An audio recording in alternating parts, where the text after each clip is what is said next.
can you tell me what kind of changes has happened in the class? And tell me which class is participating in these changes. Okay, so the students are from Set 1 Normal Acad.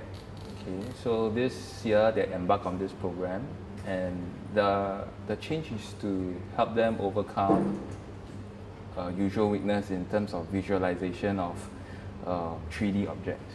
So through this program, they are able to bridge these gaps and draw accurately for 3D forms and shapes. Okay. So can you give like specific examples of what are the kind of changes, how it has changed, like for example student learning kind of thing? Okay, so in the past it has always been difficult to have students to be engaged in something they are weak in. So right now in this program, they do not feel that they are weak because they are going around the environment. As they go around, they look at the objects, they have also been able to look at the object in a 3D manner from different angles. So that helps to bridge their visualization in 3D forms. As they move around this environment, they have the opportunity to collaborate, so in their own manner, and sort out their differences and discuss to achieve a lesson objective that's given to them. Okay. So how else did the students respond to the intervention based on the 6 learning? Okay, so basically from this 6 learning,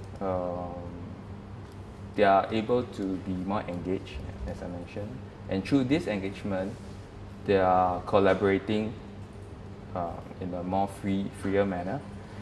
And through building, which is also another one of the 6 learning, they get to build in their own creative manner.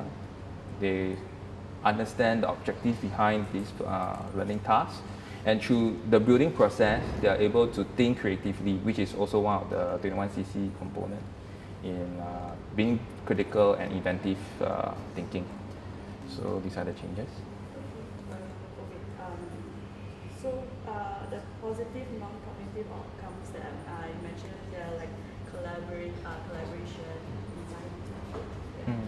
design intuition. So can you like talk more about it? About their persistence and So everything? as they go about the process of going around to explore, in the process of building up their design, they sort of discover that certain things don't happen what they thought, and this is discovered by them. Whereas in the past, all these are being pointed out by the teacher. So in the whole philosophy behind the 6 learning framework, it's called the design intuition. So they discover it and learn it through themselves, and this holds, they will hold this information better. So we are leveraging on this. So do you think the changes and improvements you see in the classroom, are they sustainable?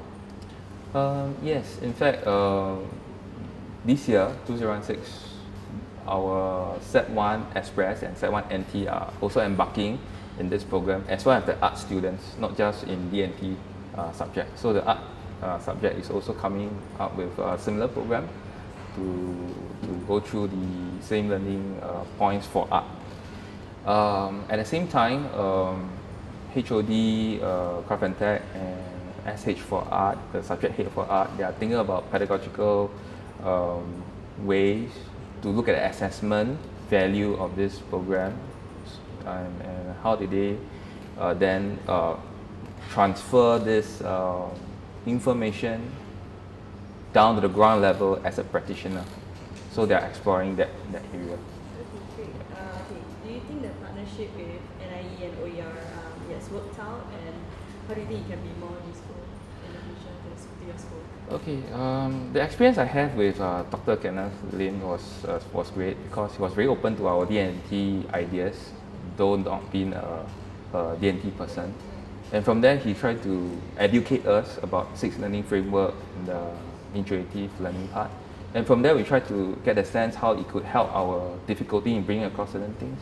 And his team has been very open to our ideas to create a virtual world for us. And I think the students have also benefited a lot from this program. That's great. How about you as a teacher? How do you think the participating in the project has benefited you? Okay, definitely the planning will be a lot deeper. it makes me go backwards and think what are the more fundamental knowledge and skills that as a student in D&T requires as they go up the Set 2 or Set 3 level to prepare them for final exam in Set 4. So this makes me think back, okay, what are the little nitty-gritty skills that they need, and all these are required at Set 1 level to be built up progressively.